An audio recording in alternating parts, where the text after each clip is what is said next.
तो कोई न कोई महान विभूति उनके उत्तर लेकर अवतरित हो जाती है। कोई न कोई ऋषि, महर्षि और मनीषी हमारे समाज को नई दिशा दिखाते हैं। दयानंद सरस्वती जी भी इसी विराट परंपरा के महर्षि थे। उन्होंने गुलामी के कालखंड में जन्म लिया था। सदियों की गुलामी से पूरा देश, पूरा समाज टूट चुका था। विचार और चिंतन की जगह पाखंड और कुरीतियों ने ले ली थी। अंग्रेज हमें हमारी परंपराओं और हमारी मान्यताओं को नीचा दिखाते थे। हमें नीचा दिखाकर वो भारत की गुलामी को सही ठहराते थे। ऐसी परिस्थितियों में नए मौलिक विचारों को कहने का साहस भी समाज खो रहा था। और ऐसे ही मुश्किल समय में एक युवा सन्यासी आता है। वो हिमालय के निर्जन और कठिन स्थानों में साधना करता है, खुद को तपस्या की कसौटी पर तपाता है और वापस आकर वो हीन भावना में फंसे भारतीय समाज को झकझोरता है। जब पूरी अंग्रेजी सत्ता भारतीय पहचान को नीचा दिखाने में लगी थी,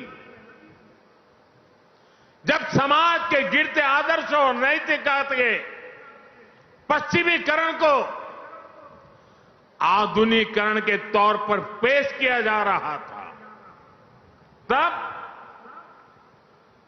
आत्मविश्वास में भरा वो ऋषि अपने समाज का आह्वान करता है, वेदों की ओर लौटो, वेदों की ओर लौटो। ऐसी अद्भुत विभूति थे स्वामी दयानंद जी। युगदृष्टा महापुरुष थे। वो जानते थे चाहे व्यक्ति निर्माण हो या समाज निर्माण, उसके नेतृत्व में नारी शक्ति की बहुत बड़ी भूमिका होती है। इसलिए उन्होंने महिलाओं को घर की चौखट तक सीमित समझने वाली सोच को ही चुनौती दी। आर्य समाज के स्कूलों में लड़कियों को शिक्षा देने का अभियान शुरू किया। उस समय जालंधर में जो कन्या विद्यालय शुरू हुआ, वो देखते ही देखते कन्या महाविद्यालय बन गया। आर्य समाज के ऐसे ही महाविद्यालयों में पढ़ी लाखों लाख बेटियां आज राष्ट्र की नींव को मजबूत कर रही है। साथियों, यहां दिल्ली की मुख्यमंत्री रेखा गुप्ता जी इस समय मंच पर मौजूद है।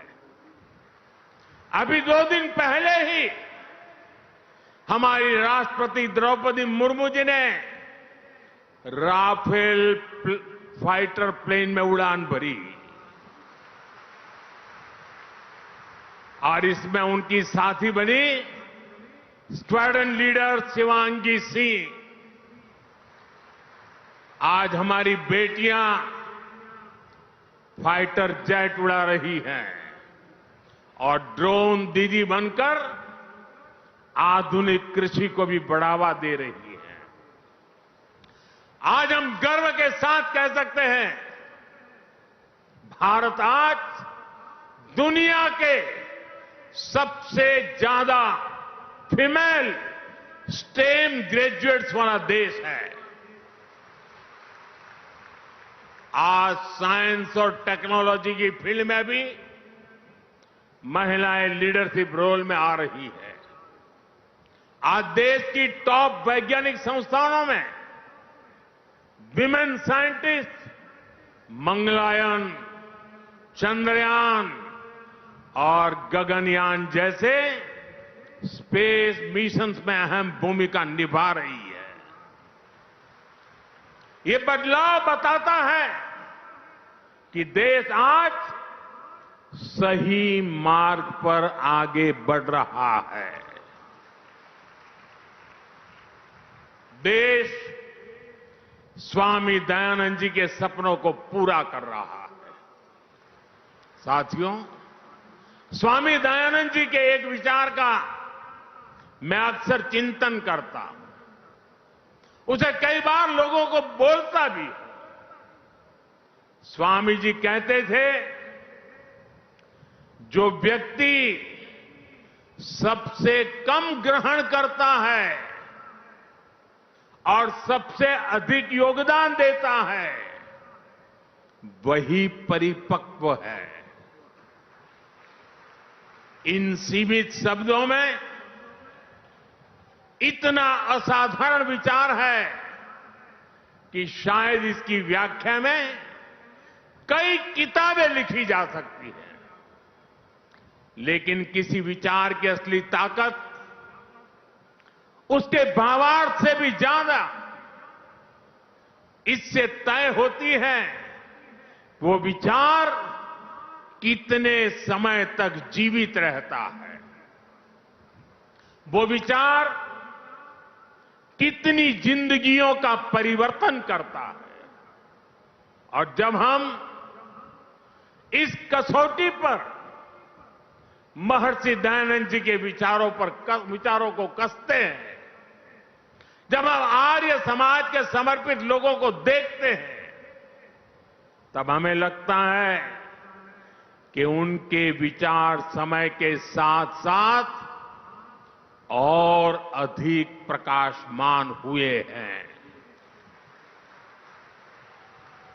भाइयों और बहनों, स्वामी दयानंद सरस्वती जी ने अपने जीवन में परोपकारिणी सभा की स्थापना की थी। स्वामी जी के लगाए बीज ने विशाल वृक्ष की तरह कितनी ही शाखाओं को विस्तार दिया है। गुरुकुल कांगड़ी, गुरुकुल कुरुक्षेत्र, डीएवी संस्थान एवं अन्य शैक्षणिक संस्थान, ये सभी अपने अपने क्षेत्रों में लगातार काम कर रहे हैं। जब जब देश पर संकट आया है, आर्य समाज के लोगों ने अपना सब कुछ देशवासियों के लिए समर्पित किया है। भारत विभाजन की विभीषिका में सब कुछ गंवाकर भारत आने वाले शरणार्थियों की सहायता, पुनर्वास और शिक्षा, इसमें आर्य समाज ने कितनी बड़ी भूमिका निभाई, ये इतिहास में दर्ज है। आज भी प्राकृतिक आपदाओं के समय पीड़ितों की सेवा में आर्य समाज हमेशा आगे रहता है। भाइयों और बहनों, आर्य समाज के जिन कार्यों का ऋण देश पर है, उनमें एक अहम कार्य देश की गुरुकुल परंपरा को जीवित रखना भी है। एक समय गुरुकुलों की ताकत से ही भारत ज्ञान विज्ञान के शिखर पर था। गुलामी के दौर में इस व्यवस्था पर जानबूझकर प्रहार किए गए। इससे हमारा ज्ञान नष्ट हुआ, हमारे संस्कार नष्ट हुए, नई पीढ़ी कमजोर हुई। आर्य समाज ने आगे आकर ध्वस्त होती गुरुकुल परंपरा को बचाया। यही नहीं, समय के मुताबिक आर्य समाज के गुरुकुलों ने खुद को परिष्कृत भी किया, उसमें आधुनिक शिक्षा का समावेश भी किया। आज जब देश राष्ट्रीय शिक्षा नीति के जरिए एक बार फिर शिक्षा को मूल्य और चरित्र निर्माण से जोड़ रहा है, तो मैं भारत की इस पवित्र ज्ञान परंपरा की रक्षा के लिए आर्य समाज का आभार भी करता हूं। साथियों, हमारे वेदों का वाक्य है कृण्वन्तो विश्वमार्यम, अर्थात हम पूरे विश्व को श्रेष्ठ बनाएं, उसे श्रेष्ठ विचारों जो होकर लेकर के जाएं। स्वामी दयानंद जी ने इसी वेद वाक्य को आर्य समाज का ध्येय वाक्य बनाया। आज यही वेद वाक्य भारत की विकास यात्रा का मूल मंत्र भी है। भारत के विकास से विश्व का कल्याण, भारत की समृद्धि से मानवता की सेवा, देश इसी विजन पर आगे बढ़ रहा है। आज भारत सस्टेनेबल डेवलपमेंट की दिशा में एक प्रमुख ग्लोबल वॉइस बन चुका है। जिस तरह स्वामी जी ने वेदों की ओर लौटने का आह्वान किया था, उसी तरह आज भारत वैदिक जीवन पद्धति और आदर्शों की ओर लौटने की बात ग्लोबल स्टेज पर कर रहा है।